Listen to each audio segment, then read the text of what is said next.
7వ తరగతి ఉపవాచకం. రుద్రమాదేవి. ఆమె అబలలు సబలలను నిరూపించింది. వనితలు వీరవనితలుగా నిలబడతారని రుజువు చేసింది. కార్యాలోచనలో తనకంటూ ప్రత్యేకత సంతరించుకుంది. రణరంగంలో కత్తిపట్టి యుద్ధం చేసి విజయదుందుబి మ్రోగించింది. వీరనారిగా ధైర్య సాహసాలు ప్రదర్శించి రాణి రుద్రమగా నిలిచిన చారిత్రక ధృవతార గురించి చదువుకుందాం, మార్గదర్శకంగా తీసుకుందాం. రుద్రమాదేవి తెలంగాణకు పాలించిన రాజవంశంలో కాకతీయులు చిరస్మరణీయులు. కాకతీయ వంశ మూల పురుషుడు వెన్నరాజు. కాకతీయులు ప్రసిద్ధి చెందిన మొదటి రాజు ఇతడు. మొదటి రాజే వెన్నరాజు. ఆ వంశం వాడైన మహాదేవరాజు కుమారుడు గణపతి దేవుడు. క్రీస్తకం 1198 నుండి 1262 వరకు సుదీర్ఘకాలం పాలించాడు. ఇతని పుత్ర సంతానం లేనందున కూతురైన రుద్రమాదేవి క్రీస్తు శకం 1262 నుండి 1289 వరకు పాలించింది. అట్లా దక్షిణ భారతదేశంలో మొదటి మహిళా చక్రవర్తిగా రుద్రమాదేవి పేరు చరిత్రలో చిరస్థాయిగా నిలిచిపోయింది. రుద్రమ కూడా పుత్ర సంతానం లేనందువల్ల ఆమె కూతురు మమ్ముడాంబ కొడుకు ప్రతాపరుద్రుడు క్రీస్తు శకం 1289 నుండి 1323 వరకు పరిపాలించాడు. ఇతని కాలంలోనే ఓరుగల్లు పతనమైంది. గణపతిదేవ చక్రవర్తి సోమాంబ దంపతులకు రుద్రమాదేవి క్రీస్తు శకం 1220 సంవత్సరంలో జన్మించింది. గణపతి దేవుడు పుత్ర సంతానం కొరకు నారమ్మ, పేరమ్మలను కూడా పెళ్లి చేసుకున్నాడు. కానీ మగ సంతానం కలగనందున రుద్రమనే పురుష సంతానంగా పెంచుకున్నాడు. ఈ క్రమంలో యుద్ధ విద్యలు నేర్పించాడు. యుద్ధ విద్యలు నేర్చుకున్నప్పుడు శిక్షణ స్థలాన్ని యుద్ధరంగంగా భావించుకునే ప్రతివ్యూహాలను అమలు చేసి రుద్రమ యుద్ధ విద్యలతో పాటు రాజనీతి, న్యాయ, రాజ్యపాలన, అర్థశాస్త్రాలు సుశిక్షితురాలైంది.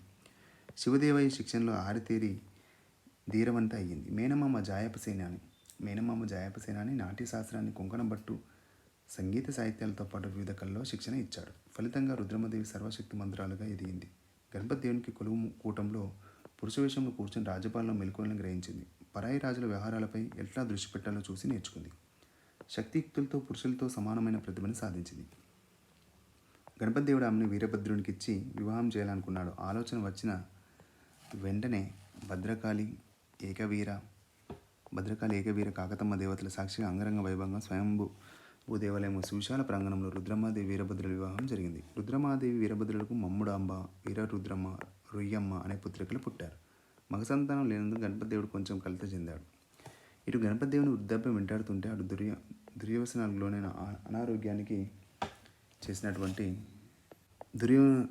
అనారోగ్యమైన గురైన రుద్రమదేవి భర్త చాళుక్య వీరభద్ర భూపతి మరణించాడు. ఈ సంఘటన రుద్రమకు అశనిపాతం వంటిది. కానీ ఆమె చెక్కు చెదరలేదు. మేనమామ జాయపసేనాని వెంటగా రాగా భర్త కర్మకాండ విధియుక్తంగా నిర్వహించింది. తండ్రికి తలకొరివి పెట్టడానికి కూతురు కూడా హక్కు ఉందని కాదన్న అందరినీ నిలదీసి ముమ్ముడాంబతో చితికి నిప్పు పెట్టించిన ధైర్యశాలి రుద్రమ. ఆమె వాగ్దాటి యందు ఛాందస రాజబంధు బృందం ఎవరూ నోరెత్తలేదు. ఇన్ని పరిణామాలు జరిగిన రుద్రమదేవి యువరాజుగా తన పనులు తాను నిర్వహిస్తూనే ఉన్నది. పురుష వేషంలో తిరుగుతూ ప్రజల మంచి చెడ్డలు చూస్తూ ఉన్నది. అట్లాంటి సందర్భంలో ఓరుగల్లు వీధిలో ఒక వింత గొడవ ఆమెకు అనిపించింది. సంగతి భటుల ద్వారా తెలుసుకుని స్వయంగా తానే అక్కడికి వెళ్ళింది. అది భార్యాభర్తల మధ్య గొడవ. వీధి నాటకాలతో కడుపు నింపుకునేవారు. నాటకంలో స్త్రీ పాత్ర తన భార్య పోషించవలసింది అవసరం లేదంటాడు భర్త. తనే ఆ వేషం కడతానని, మరే మగవాడు ఆ వేషం కట్టకూడదని వీల్లేదన్నది భార్య. అలా చేస్తే నేను ఇంకెవరినో తెచ్చుకొని కట్టుకుంటానంటున్నాడు భర్త. నేను ఇంకెవరినో కట్టుకొని వీధి నాటకాలు ఆడుతానని భార్య. ఇట్లాంటి కొట్లాట మధ్యకు అనుకోకుండా వచ్చింది రుద్రమాదేవి. యువరాజును చూసి అందరూ ఆశ్చర్యపోయారు. వాతావరణం నిశ్శబ్దంగా మారింది. నీ వృత్తిలో నీ భార్యకే సమాన స్థానం ఇవ్వని నీవు నీ నాటకంలో ద్వారా లోకానికి ఏం సందేశిస్తావని సోటిగా అడిగింది రుద్రమ. పొరపాటైపోయింది. యువరాజు అని తప్పును ఒప్పుకున్నాడు. ఓ నటశిఖామణి, కుటుంబాన్ని కూడా వీధి నాటకం చేయకు అని వ్యంగ్యస్వరంతో హెచ్చరించి వెళ్ళింది. ఇట్లాంటి సంఘటనలన్నీ ఆమె అనేకం చూసింది. ప్రజల్ని ఆమెను కన్నబిడ్డలా చూసుకున్నది అని తెలపడానికి ఇలాంటి సాక్ష్యాలు చాలా నిలుస్తాయి. గణపతి దేవుడు చాలా శక్తి సంపన్నుడు. అతడు రాజ్యపాలన చేసినన్ని రోజులు సామంతులు అణగిమణిగి ఉన్నారు. రాజ్యానికి శత్రుభయం లేకుండా స్థిరమైన పాలన చేశాడు. అతడంటే ప్రజలకు అభిమానం, భయం, భక్తి ఉండేవి. మంత్రుల సలహాలు, సామంతుల అభిప్రాయాలను విలువనిచ్చి రాజ్యపాలన చేసిన గణపతి దేవుడు వృద్ధాప్యం వల్ల రుద్రమాదేవికి పట్టాభిషేకం చేయాలనుకున్నాడు. ఒక స్త్రీని రాజుగా చేస్తే రాబోయే పరిమాణాలు ఎట్లా ఉంటాయనే ఆలోచన పడి మంత్రుల సలహాలు, అభిప్రాయాలు తీసుకున్నాడు. రుద్రుని పట్టాభిషేకం తర్వాత పరిస్థితి ఏ విధంగా ఉంటుంది ప్రశ్నించాడు గణపతి దేవుడు. ప్రజలేనాడు కాకతీయుని వ్యతిరేకించలేదు జవాబిచ్చాడు శివదేవయ్య. మంత్రుల అభిప్రాయం సానుకూలంగానే ఉంది. సేనాపతులు, దళపతులు, ఇతర ఉద్యోగుల ఆలోచన రుద్రమదేవి రాణి కావాలనే ఉన్నది. సామంతుల ప్రవర్తన ఎట్లా ఉన్నది? ఓరగల్లు పరిసరాల్లో సామంతులు సానుకూలంగానే ఉన్నారు. కానీ సుదూర ప్రాంతాల్లో ఒకరిద్దరు తిరుగుతారు కావచ్చు. ఇరుగు పొరుగు రాజులు వారిలో కూడా వ్యతిరేకించేవారు కొందరున్నారు. కారణం ఏమై ఉంటుంది? స్త్రీ అంటే చులకన భావం, పురుష అహంకారం. అంత తెలుసుకున్న గణపతి దేవుడు, రుద్రమ నీ పట్టాభిషేకానికి ముహూర్తం సమీపిస్తున్నది. ఈ నేలను కాపాడుతాన్ని కాకతమ్మ ముందు ప్రతిజ్ఞ చెయ్యి. కాకతమ్మ ముందు ప్రతిజ్ఞ చెయ్యి అని అన్నారు. కాకతమ్మ ముందు ప్రతిజ్ఞ చేసి మీ నమ్మకాన్ని నిలబెడతా, ప్రజల్ని కన్నబిడ్డలా కాపాడుతా, రాజ్యాన్ని రక్షిస్తా, నా తర్వాత సమర్థుడైన వ్యక్తికి ఈ రాజ్యాంగాన్ని అప్పగిస్తా అని తండ్రితో అన్నది. రుద్రమ్మాదేవి రాజ్య పట్టాభిషేకం జరిగింది. రాణి రుద్రమ అధికారంలోకి రాగానే కొందరు సామంతులు ఎదురు తిరిగారు. గోదావరి తీరాన ఉన్న మండలాధిపతులు స్వాతంత్రాన్ని ప్రకటిస్తే రాణి పట్ల స్వామి భక్తి ఉన్న ఇతర మండలాధిపతులు తిరుగుబాట్లను అణిచి రాజ్య సుస్థిరను కాపాడి రాజ్యం చీలిపోకుండా జాగ్రత్త పడ్డారు. రుద్రమ దేవత దర్శనానికి ముగిచెర్లకు పోయినప్పుడు హరహర దేవుడు, మురారి దేవుడు ఓరుగల్లు కోటలో ప్రవేశించి కోట ద్వారాలు మూయించి ఆమెను కోట లోపలికి రాకుండా చేయాలని ప్రయత్నించి విఫలమయ్యారు. ఆమెను అభిమానించే సేనానులు ప్రజల సహాయంతో కోటను స్వాధీనం చేసుకున్నది. దేవగిరి రాజ్యం యాదవుల రాజ్యం. అది కాకతీయుల సామ్రాజ్యానికి ఆనుకుని పశ్చిమ దిశలో ఉన్నది. దేవగిరి రాజు ఓరుగల్లు మీదికి దండయాత్రకు వచ్చాడు. ఆ సమయంలో ఆమె దైవ దర్శనానికి వెళ్ళింది. ఆమె దేవత దర్శనానికి వెళ్ళింది. ఆమెకు దండయాత్ర ద్వారా తెలిసింది. దేవగిరి రాజు ఓరుగల్లు చేరకముందే కోటలోకి ప్రవేశించి కోట తలుపులు మూయించింది. దేవగిరి సేనలు ఓరుగల్లు కోటను 15 రోజులు ముట్టడి చేశాయి. అంతకంటే ముందు జాగ్రత్త పడ్డ కోటలోని ఆహార పదార్థాలు, ఆయుధాలు, మంచినీటి వసతి సైన్యాన్ని కల్పించింది. దేవగిరి సైన్యం ఏనుగులు కోట తలుపులు బద్దలు కొట్టలేకపోయినాయి. బుర్జులపై నుండి కోట గోడలపైకి నుండి వచ్చే బాణలను, ఇనుపగూళ్లను, రాళ్లను పదార్థ సేన బాగా దెబ్బతింది. మహదేవరాజు చేసేది లేక ముట్టడి ఆపి దేవగిరికి మార్గం పట్టారు. కాకతీయ రాజ్యాన్ని తూర్పున ఉన్న కళింగులు రుద్రమను ఓడించలేకపోయారు. దక్షిణాన ఉన్నది పాండ్యరాజ్యం. పాండ్యరాజు నెల్లూరుపై పోరాటాన్ని దిగి కాకతీయ సామంతుడైన మనమ్మసిద్ధిని ఓడించాడు. కాకతీయుల సైన్యం పాండ్యరాజు చేతిలో ఓడిపోయింది. కానీ రుద్రమ మరలా ఆ సైన్యాన్ని తయారు చేసింది. మనమసిద్ధి కుమారుడు కాకతీయ సేనల సాయంతో మరలా నెల్లూరును ఆక్రమించాడు. ఇట్లా నెల్లూరు ప్రాంతం తరచూ చేతులు మారింది. రాణి రుద్రమదేవి సైన్యంలో క్షత్రియులు, రెడ్లు, కాపులు, కమ్మవారు, పద్మనాయక విలమలు, కాయస్థులు, వారు వీరు అని కాకుండా అన్ని కులాల వారు ఉండేవారు. అందరికీ వారి వారి శక్తి సామర్థ్యాన్ని తగు విధంగా గౌరవం, హోదా లభించినవి. దేవగిరి రాజు యుద్ధ నష్టపరిహారం కింద 1 కోటి పన్ను చెల్లించారు. అందులో సుమారు 3వ వంతు పైకం ఆమె సైనికులకు పంచిపెట్టింది. తమకు విధేయులుగా ఉన్న సామంతులను రాణి రుద్రమ గౌరవించింది. కుట్ర చేసిన వారిని శిక్షించింది. ఆమె పరిపాలన విధానం వల్ల ఉద్యోగులందరూ ఆమె పట్ల భక్తి శ్రద్ధలు చూపించారు. ఆమె సర్వమత సహనాన్ని ప్రదర్శించింది. సవ్యమైన పాలన కోసం సమర్థులైన మంత్రులను, ఉద్యోగులను నియమించింది. శివదేవయ్య మంత్రిని ప్రధానమంత్రిగా నియమించుకుని రాజ్యాన్ని సమర్థవంతంగా పాలించింది. పాలనా సౌలభ్యం కోసం రాజ్యాన్ని నాడులుగా, స్థలాలుగా విభజించింది. నాడులను, అమాత్యులను, ప్రగడలను అనే హోదాలు గల అధికారులను నియమించింది. ఇట్లా స్థలాలుగా విభజించిన ప్రాంతాలకు స్థలాధికారులు, స్థలకరణాలు, సుంకరులు అనే అధికారాలను నియమించింది. స్థలం అనే భూభాగంలో 60 వరకు గ్రామాలు ఉండేవి. స్థలం అంటే ఏంటంటే స్థలం ఈక్వల్ టు 60 గ్రామాలు ఉండేవి. పాలనలో గ్రామం చివరి భాగం. గ్రామ నిర్వహణకు అయ్యవార్లు, కరణం, పెద్ద కాపు, తలారి, పురోహితులు మొదలైన 12 మంది సేవకులు ఉండేవారు. రుద్రమాదేవి ప్రజలను కన్నబిడ్డ వల్ల చూసుకునేది. దాన ధర్మాలు చేసేది. శిల్పకళ, చిత్రలేఖనం, సంగీతం, నృత్యం, సాహిత్యం వంటి కళను పోషించినట్లు చరిత్ర మనకు చెబుతుంది. వర్తకం, వ్యవసాయం ఆమె పాలన అభివృద్ధి చెందాయి. ఓరుగల్లు కోట, రామప్ప గుడి, 1000 స్తంభాల గుడి రాణి కాలంలో వైభవంతో వెలుగొందాయి. పాకాల, లక్నవరం, రామప్ప, తటాకాల అంటే చెరువులు పూడిక తీయించి ప్రజావసరాలు తగ్గకుండా నీరు నిల్వ చేసి ఉంచారు. చార్లను నియమించి ఏమరపాటు లేక ప్రజలను పాలించిన ఘనత రాణి రుద్రమాదేవికి చెల్లింది. ఎవరైనా వచ్చి తనకు అన్యాయం జరిగిందని మొరపెట్టుకుంటే ఆమె వెంటనే విచారించి వారికి న్యాయం చేసేది.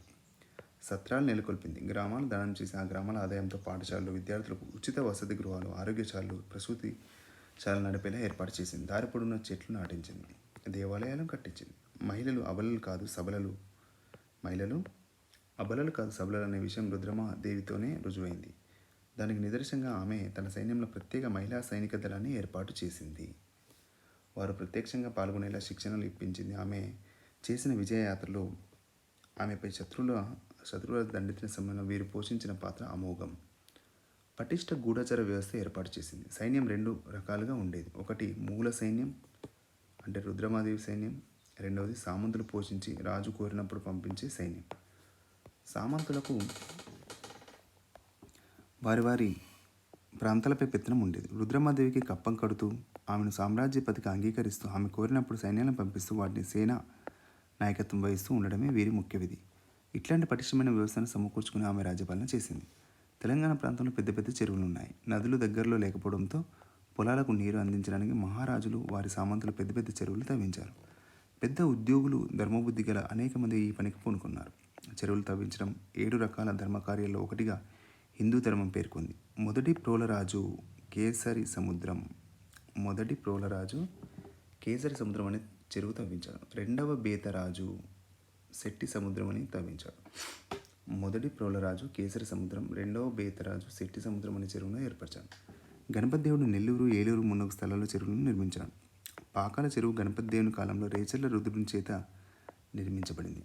అది చాలా పెద్ద చెరువు. చెరువులపై కాకతీయ చక్రవర్తులు ఉన్న శ్రద్ధ వారి సామంతులకు, మంత్రులకు ఆదర్శప్రాయమైంది. కనుక తెలంగాణ నిండా చెరువులు వెలిశాయి. ఈ చెరువుల నుండి పొలాలకు నీరు సరఫరా చేయడానికి పెద్ద కాలువలు తవ్వించారు. రుద్రమాదేవి వీటన్నింటినీ మరమ్మతులు చేసి ప్రజలకు ఉపయోగపడి చేయడం చాలా శ్రద్ధ వహించింది. గణపతి దేవుడు సైన్యాధిపతిగా పనిచేసి ఎన్నో విజయాలు సాధించిపెట్టినవాడు గంగయ్య సాయన్. గణపతి దేవుని సైన్యాధిపతిగా పనిచేసి ఎన్నో విజయాలు సాధించిపెట్టినవాడు గంగయ్య సాయని. అతని 3వ తరం వాడు అంబదేవుడు. మొదట్లో అతడు రుద్రమాదేవికి విధేయుడుగా ఉన్నాడు. దక్షిణాన విజయ యాత్రలో కీలక పాత్ర పోషించాడు. నా వల్లనే విజయాలు సాధించబడినవనే అహంతో ఒక మహిళ సామంతుడుగా ఉంటానా అనే స్వాతంత్రం ప్రకటించుకుని కాకతీయ సామ్రాజ్యం దక్షిణ భాగాన్ని కొంతమేరకు ఆక్రమించుకున్నాడు. రుద్రమాదేవి శత్రురాజని యాదవరాజుతో స్నేహం కుదుర్చుకున్నాడు. ఈ క్రమంలో రుద్రమాదేవి అంబదేవుల మధ్య యుద్ధం జరిగింది. రుద్రమా వైపు నిలిచి యుద్ధం చేసిన మల్లికార్జునుడు యుద్ధభూమిలో మరణించాడు. ఇది చూసిన రుద్రమ శత్రు సైన్యాధిపతిని మొక్కలు చేసింది. ఆమె యుద్ధ కౌశలం ముందు అంబదేవుడు నిలవలేకపోయాడు. కానీ ఈ యుద్ధంలో రుద్రమ కూడా శత్రు సైనికుల కత్తి దెబ్బలు తిన్నది. విజయం వరించిన శతగాత్రగా వెనుదిరిగింది. రుద్రమ గణపతి దేవుని కాలంలో ఉన్న కాకతీయ రాజ్యాన్ని మరింత సుస్థిరపరిచింది. ఉత్తరాన సింహాచలం నుండి దక్షిణాన కంచి వరకు రాజ్యాన్ని పెంచింది. పశ్చిమాన బీదర్ వరకు, తూర్పున బంగాళాఖాతం వరకు కాకతీయ రాజ్యాన్ని విస్తరించింది. తన తర్వాత సింహాసనాన్ని అధిష్ఠించేది మమ్ముడమ్మ కొడుకు ప్రతాపరుద్రుడని ప్రకటించింది. ప్రతాపరుద్రునికి చదువు సంధ్యల్లో సాముగరిడిల్లో తీర్చిదిద్దింది. అతన్ని తన వెంబడి తిప్పుకుంటూ దేశం, ప్రజా, ధర్మం, పరిపాలన అనే అంశాలను కూలంకషంగా బోధించడం ప్రారంభించింది. తల్లి ముమ్ముడాంబ తన పుత్రుని మహార్దశకు సంతసించి ప్రతాపరుద్రునికి అమ్మమ్మకే అప్పగించి నిశ్చితంగా కాలం గడిపింది.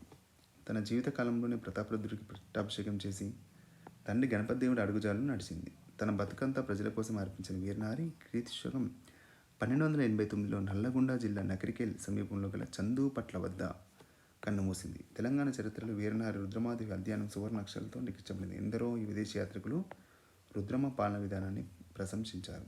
ఈమె నల్లగొండ జిల్లా నకిరేకల్ సమీపంలో ఉన్నటువంటి చందూపట్ల వద్ద కన్నుమూసింది. ధన్యవాదాలు.